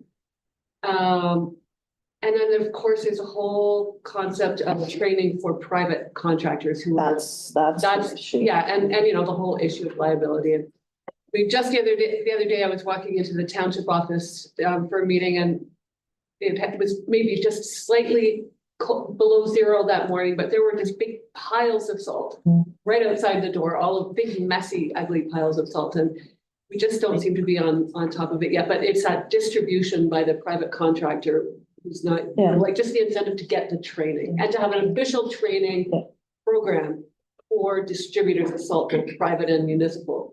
It's an education. Needs to happen. Yeah. And it needs to be a priority Yeah, I agree. at that level. Yeah. The training, salt distribution training. Beginning. Okay, Jerry? Just through the chair to that note, as the little bit of experience I have as a counselor, most of it's people driven, a human thing. And then the liability factor just multiplies that immensely.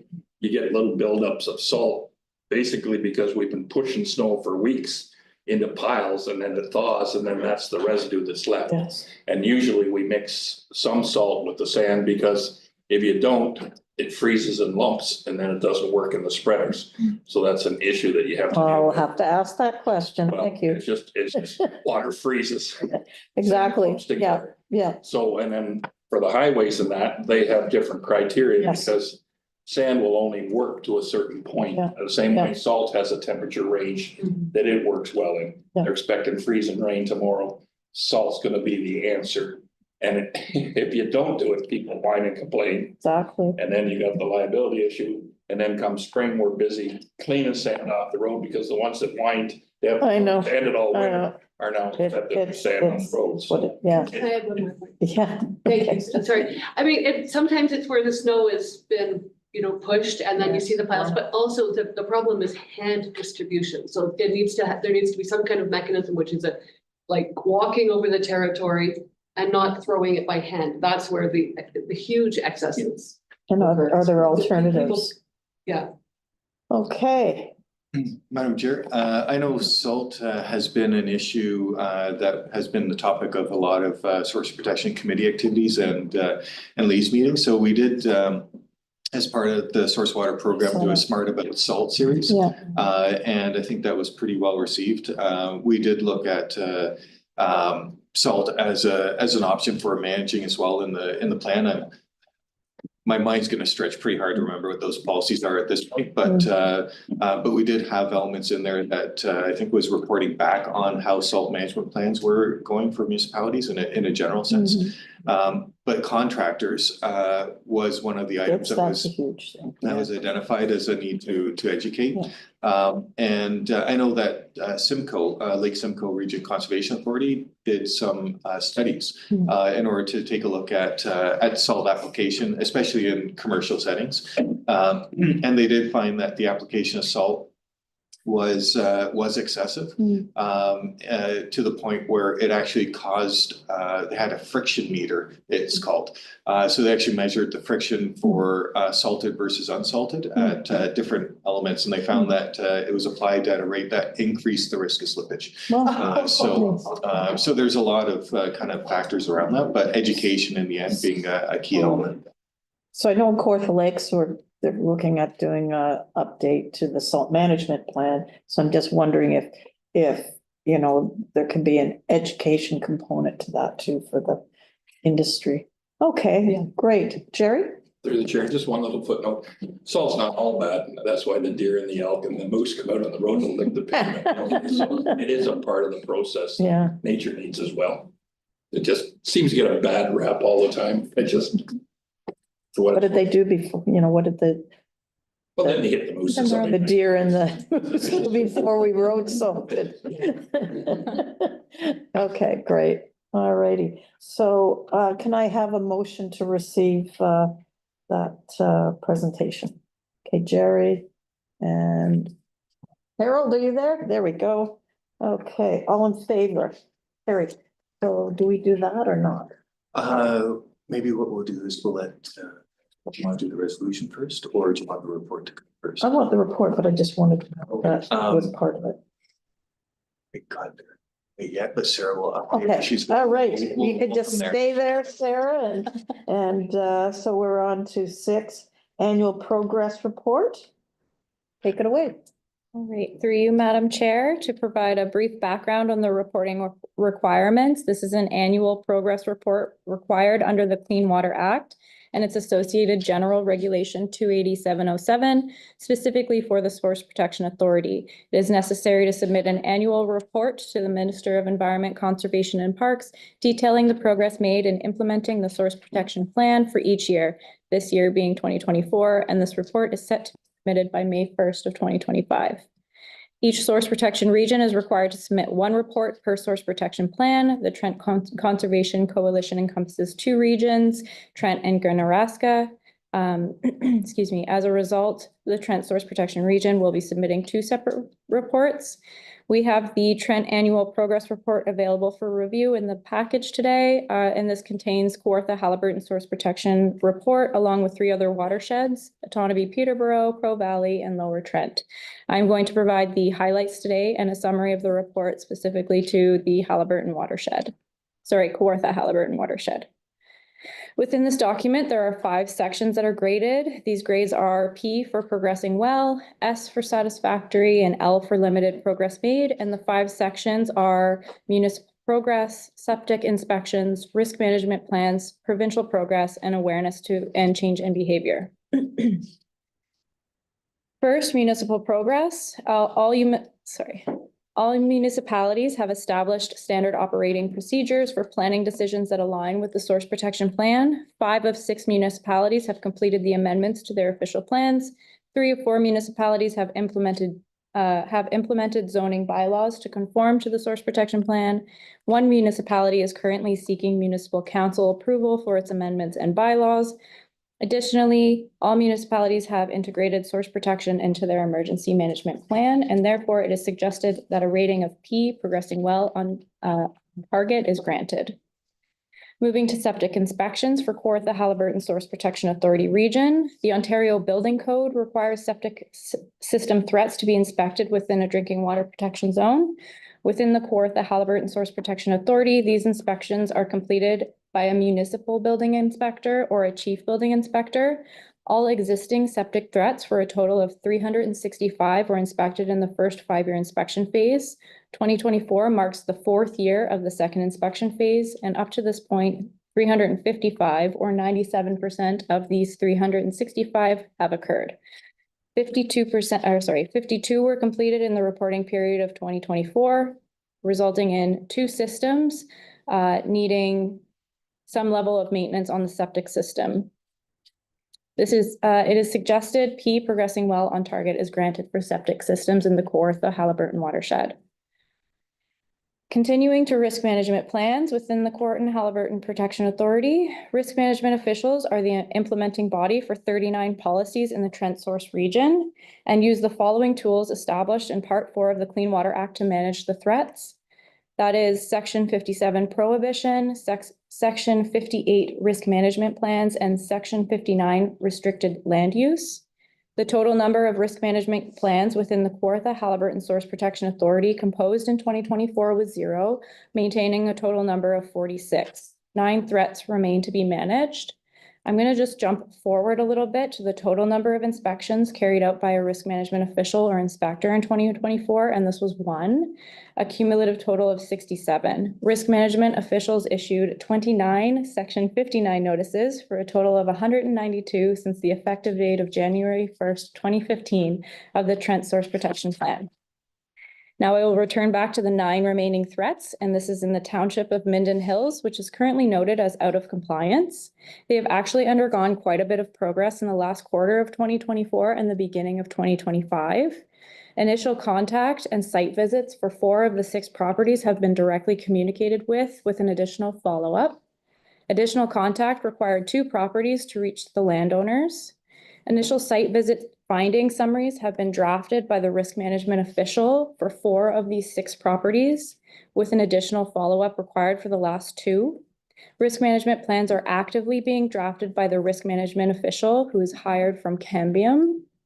They have committed to keeping us up to date with the progress made, and they are aware and that they need to update their official plans and bylaws. This has been discussed with at the SPC meeting today, and just to add a little bit of update to this, the SPC concluded that because of the ongoing execution of risk management plans and the recognition of the recent efforts of the progress made in Minden Hills, it is suggested that the Source Protection Authority Board approve the rating of P progressing well for risk management plans within the Source Protection Authority. Continuing with annual report sections, we move to provincial progress. 5 provincial ministries reported on 27 policies within our Source Protection Plan. The Ministry of Agriculture, Food and Rural Affairs, the Ministry of Environment, Conservation and Parks, and the Ministry of Natural Resources achieved 100% completion. The Ministry of Transportation achieved 60% completion and 40% in progress. And the Ministry of Municipal Affairs and Housing achieved 100% in progress. While prescribed instrument reviews are reported while prescribed instrument reviews are reported as 100%, it was noted that details provided by the Ministry of Environment, Conservation and Parks lack detail to be beneficial for understanding issues and potential threats. The SPC wants to know if the policies are effective, vulnerable zones are appropriately identified, and instruments and tools are effectively working, and where redundancy or vulnerability may occur. The comments received have not been clear enough to support the program in this way. There is a general concern for the Section 36 amendments and minimum prescribed requirements, and therefore members were considering if the comments were corrected and the Section 36 amendments were approved, we may move the program status to P progressing well. It was mentioned that the ministry has admitted that they have not done a good job on reporting, and they look to make efforts to rectify this. And negotiations are set for April 7th. And for any changes to the status, this can be discussed at the next board meeting. Therefore, by consensus of the implementation of the provincial progress, status S satisfactory by the Trent Conservation Coalition, it is recommended that a rating of S satisfactory is granted by the board, but can be revisited after negotiations on April 7th. And finally, source protection awareness and understanding and the changes in behavior both play a pivotal role in our engagement with the public and their understanding of source protection. Therefore, it should be thoroughly monitored.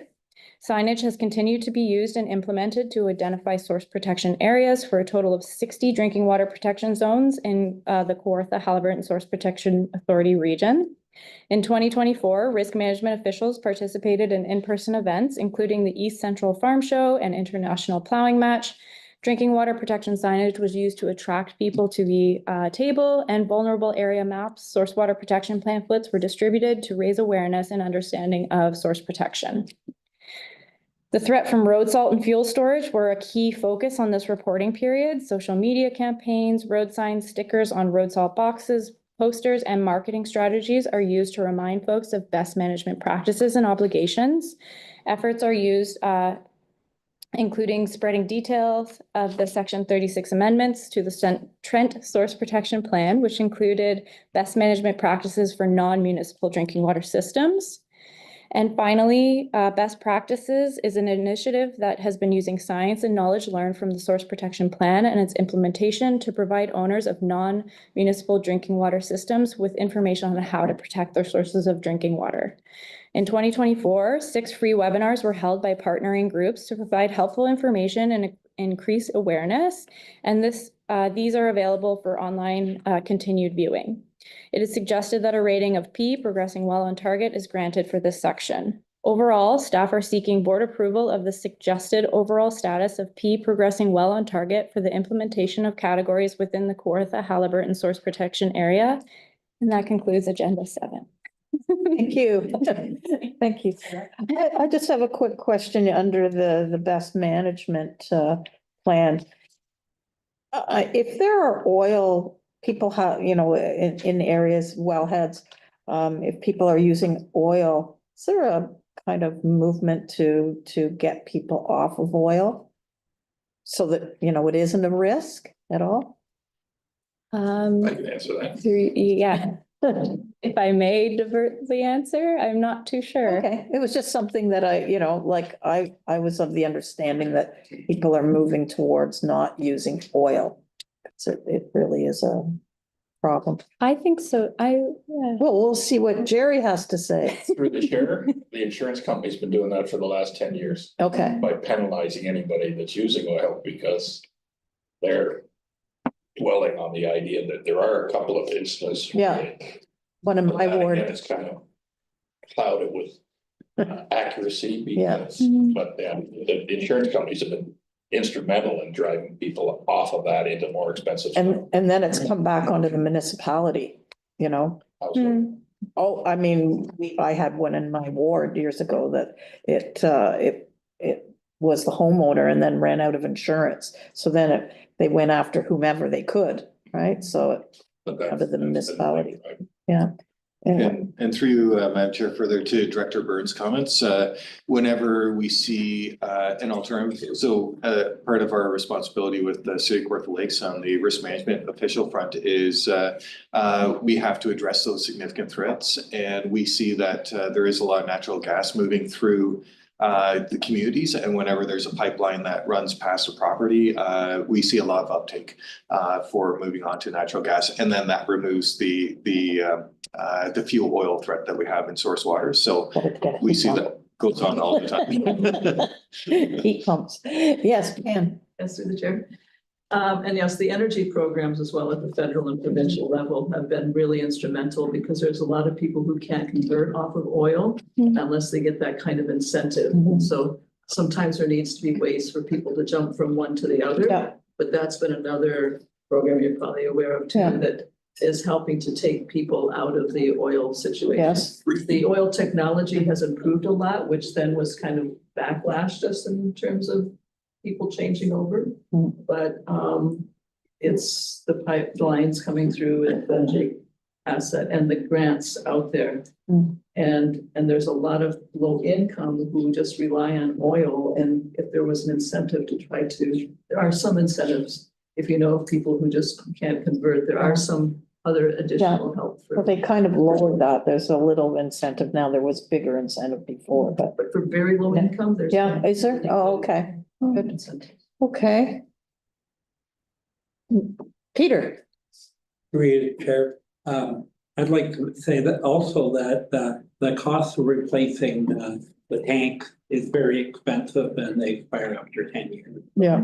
So a lot of people have gone Yeah. to propane or whatever because of the cost of the tank. Yeah. The propane furnace and what it costs you to put a new oil tank in. Okay. Thank you. Okay, so motion is. Madam Chair, I'll just ask for Sarah she was in the Source Protection Committee meeting just before this. No, she said that. I just want absolute clarification. So we were working behind the scenes, just for board's information, to insert some alternative or some added wording just to indicate that the risk management plan with Minden Hills was underway.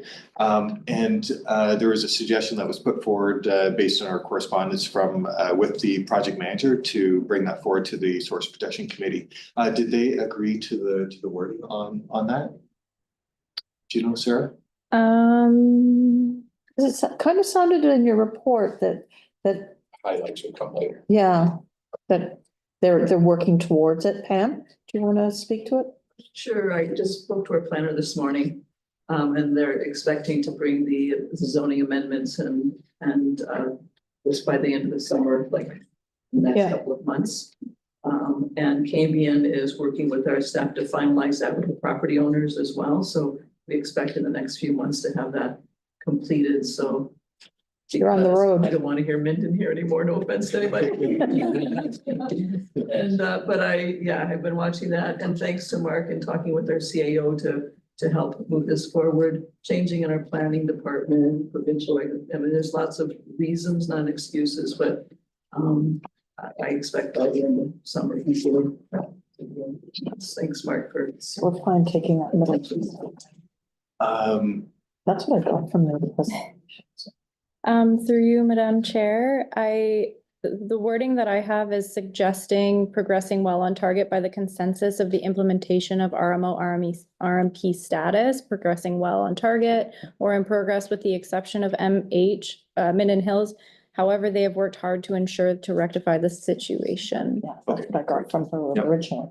So, yeah, the motion is resolved that Kawartha Halliburton Source Protection Authority approve the grade of P progressing well on target for the status of implementation within the watershed, and that the consideration of the comment provided, the draft Kawartha Halliburton Source Protection Authority annual progress report be endorsed and forwarded to the Source Protection Committee for comment in accordance with 0.reg.287/07.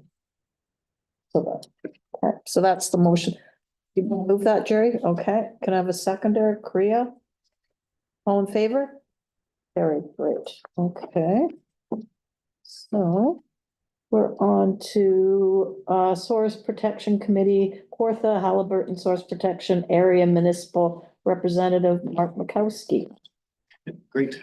Thank you, Madam Chair. There is currently a vacancy on the Source Protection Committee from this Source Protection Authority.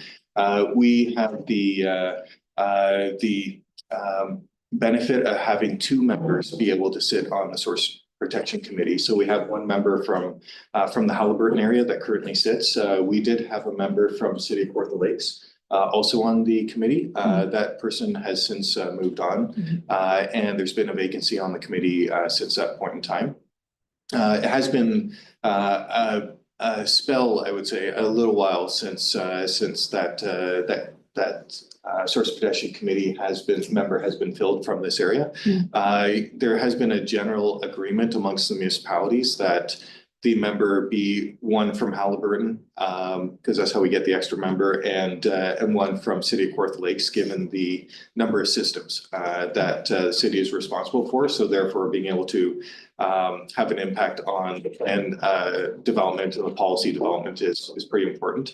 They have the most systems out of the entire Trenton region as well. So that's why there's an agreement in this SPA that a member be from that area. So we understand that the City of Kawartha Lakes has got a member in mind, and we'll be looking to move through the process for nomination. There's the official process, which is seeking nominations from each of the municipalities, or we could just go to the City of Kawartha Lakes, ask them to nominate, and then receive approvals from each of the municipalities at that point, because that member does represent all municipalities in this particular source protection region. So I'm open to guidance from this board in terms of which process you want to move through. The if we go with the general approval of previous agreements, we would just ask the city of Kawartha Lakes for a nomination.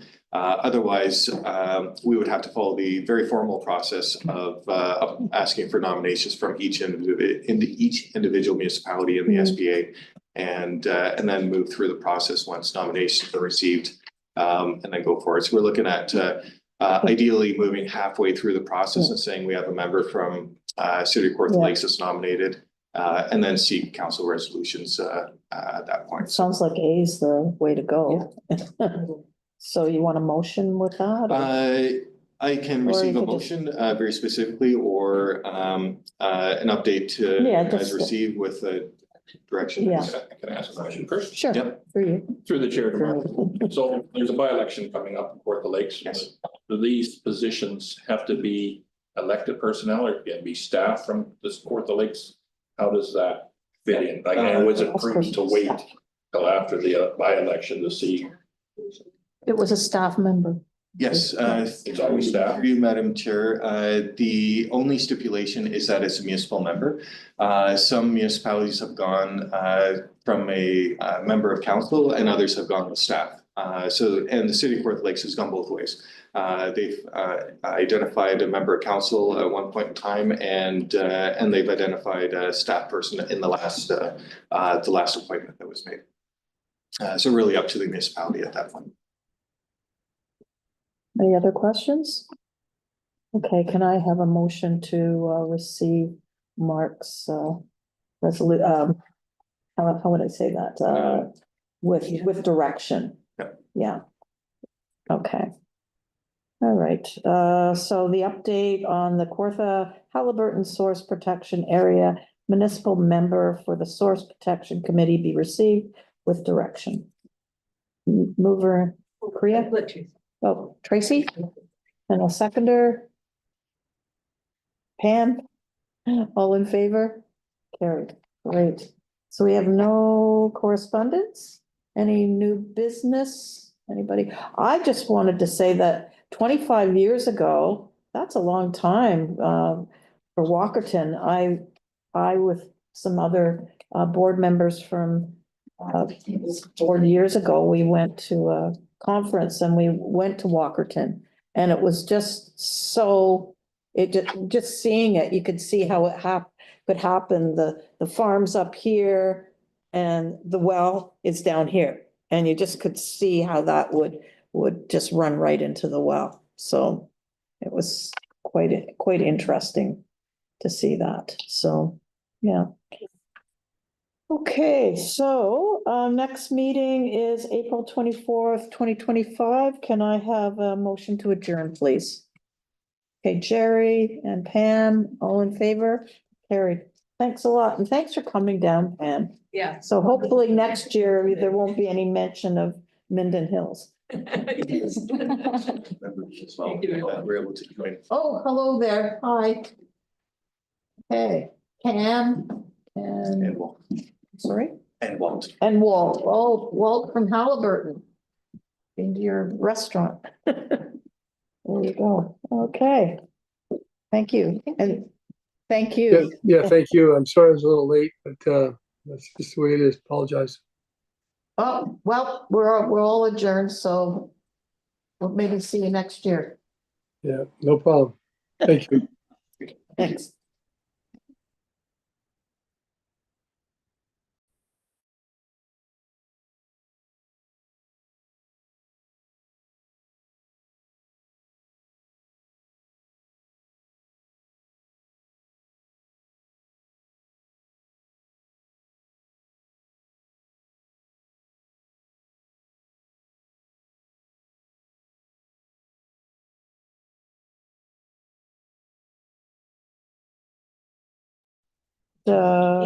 Skip. 8.4, there we go. Yeah, we all.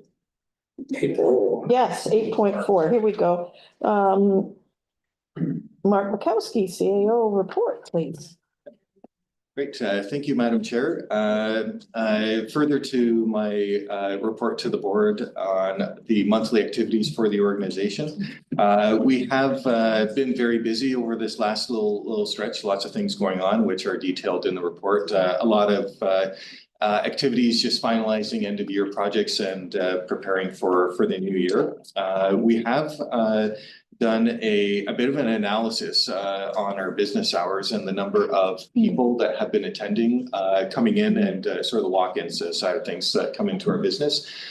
Based on that analysis, we found that really no one was coming in before 9:30 and very little traffic as well at the end of the day for any of the days that we're looking at the work week. So as a result of that and some of the kind of management considerations that you have in terms of making sure that there's someone that's staffed from 8:30 to 4:30, which is actually a little bit longer than the standard 7 hours that we look at, we decided to make a movement to shorten the working time that you would expect people to arrive in the office from 8:30 to 4:30 to 9:30 to 3:30.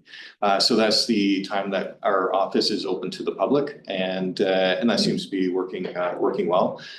We do recognize that there's some other situations where people may want to meet a little bit earlier or later, so we can still accommodate that as well. But that would be by appointment at that point in time. We have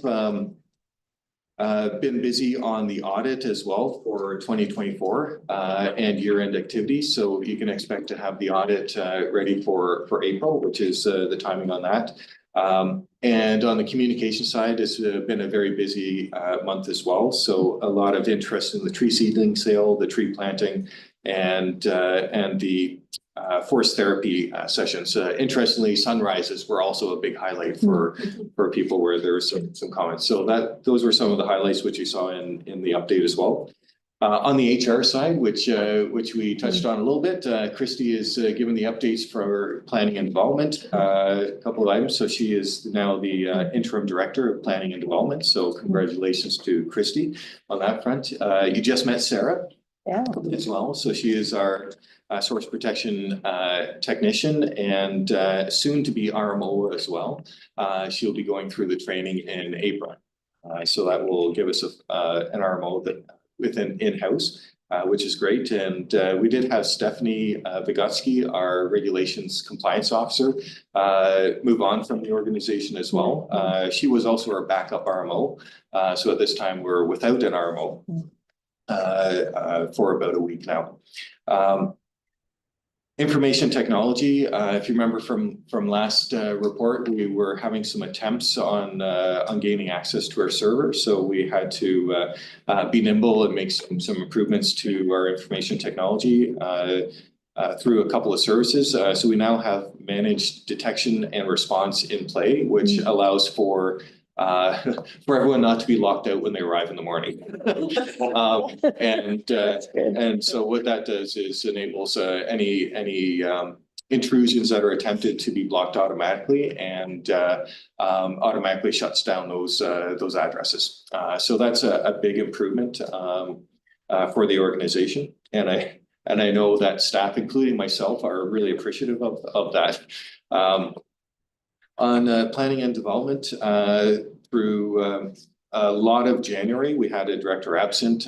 So you would notice in the permitting report that we didn't have a lot of permits going out the door, especially with year-end activities being really prominent for myself. So my time was divided to make sure that those deadlines were met. And he was busy attending to a personal matter that was important. So we've been catching up since that time, and I think we're going to be in a good stead as Christy mentioned in a couple months. On the planning side, we've implemented a few new KPI, and you can see that the statistics are really good. So we're meeting deadlines. It's nice to have those statistics so you know what's going on. In relation to the deadlines that we receive. So one of the key things that we note in not only the work that we do with our municipalities, but the province is keen on making sure that service delivery on the planning front is moving forward and quickly. So keeping track of those KPIs is important, and making sure that we meet those commitments is important as well. So we've been able to demonstrate that we are meeting those commitments. The files with engineering reviews is a bit of a pinch point for us at this point in time. So that's why Nate was here instead of our engineer giving the flood forecasting update. So he is the acting flood coordinator and giving our engineer a chance to focus in on those engineering files. And we are looking at tracking that very closely as we go forward to make sure that any of the development files, if it's engineering, it's usually a big file. So we need to make sure that we move those through the system in an expedient manner. We heard a lot of work on the source protection front, which is great. So I won't mention too much other than we were able to put in our own annual reporting as well as part of that process and meet the deadlines. In conservation lands and stewardship, we've been out in the community for several events, highlights of which are the Pontypool CD Saturday, which sounded like it was pretty popular with 100 members that came and visited us, and the East Central Farm Show as well.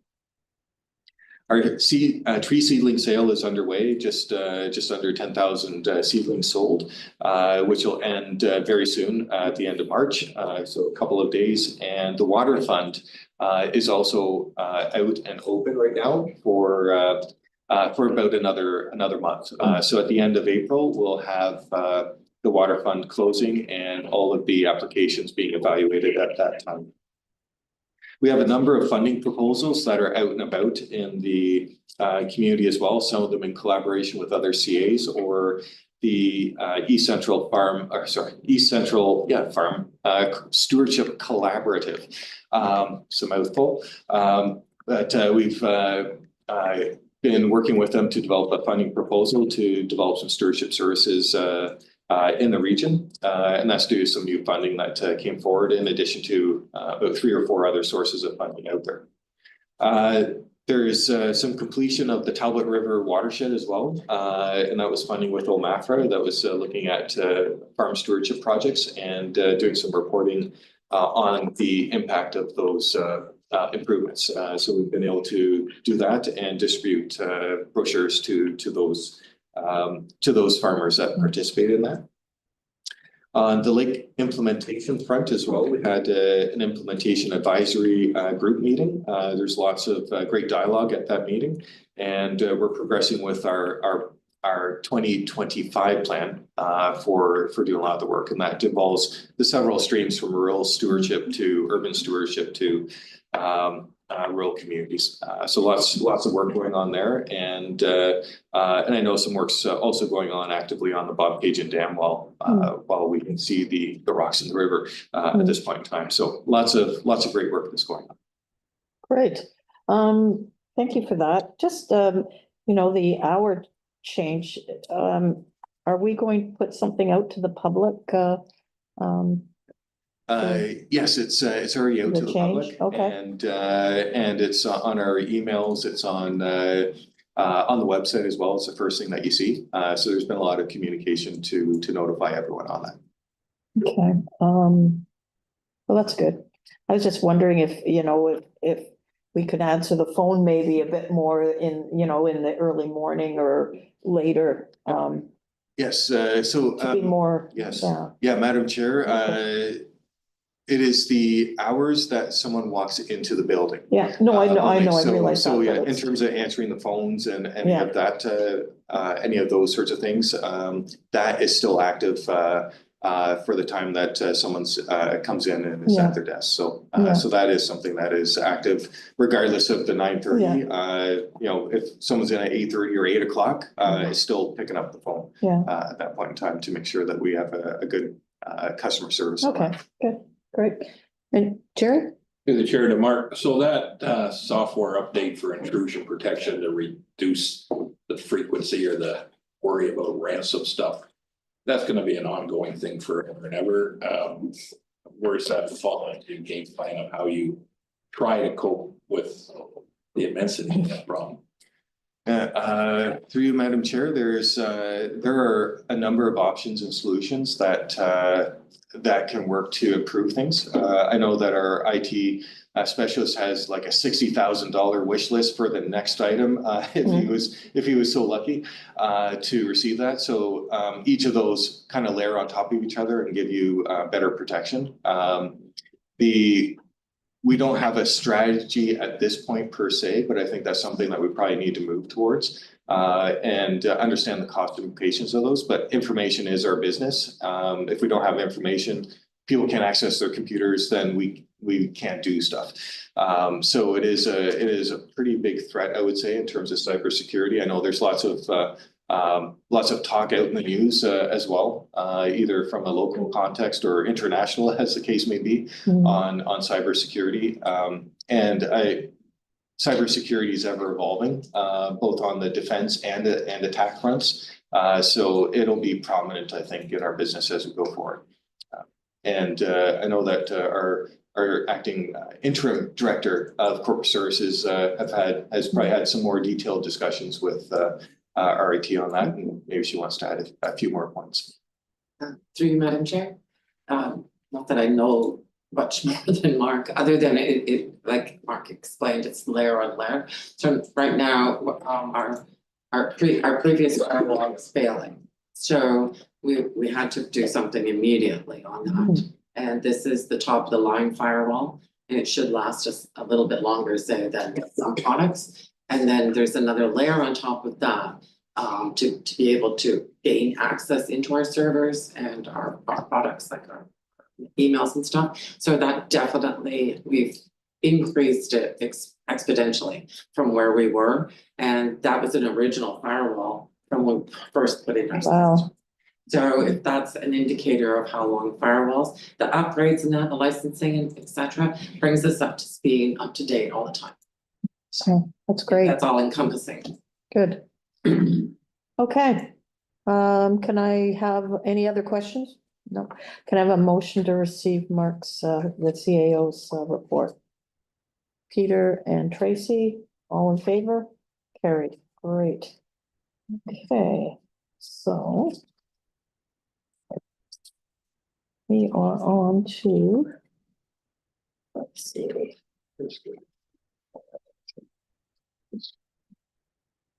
The next step here, sorry. Okay, so 9.1, appointment of risk management official. Mark. Great, thank you, Madam Chair.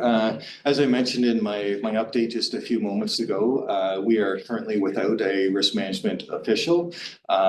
So that puts us in a difficult spot to make sure that we're achieving our ability to meet the agreement with City of Kawartha Lakes.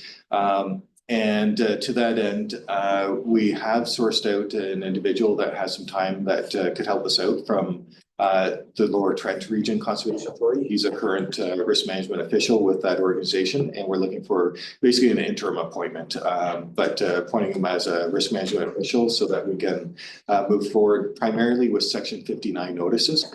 And once Sarah is trained up, she'll be able to take that over, as well as the development of risk management plans and the enforcement side of things as well as an inspector. Okay, so there's a motion, RSA 2006 Part 4, and the regulations pursuant to Part 4, and that a certificate of appointment be issued bearing the chief administrative officer's signature once correspondence has been received by the City of Kawartha Lakes endorsing the appointment. Could I ask a question first? Sure can. Through the chair to Mark, does that come with a financial impact? And do you have any idea, I know it's a crystal ball thing, but the time frame that you'll have to use this intermittent? Yep, through you, Madam Chair, excellent question. We anticipate that the training for Sarah will happen in April. So the timing for that course is fortuitous, I'll call it. They usually have 2 a year, one in the spring, one in the fall. So if she's able to, she's already on the course list to be able to take that, as well as another individual that we have in the organization, our planner. So we will have a backup internally at that point as well. Those there is a limit that you have to be able to pass. I think you saw Sarah was pretty intelligent, so I don't have any concerns on that front, but she still has to pass the course. And so it would be for that interim period. In terms of the financial costs, that's why we're deferring the development of risk management plans and enforcement on this unless we really need it.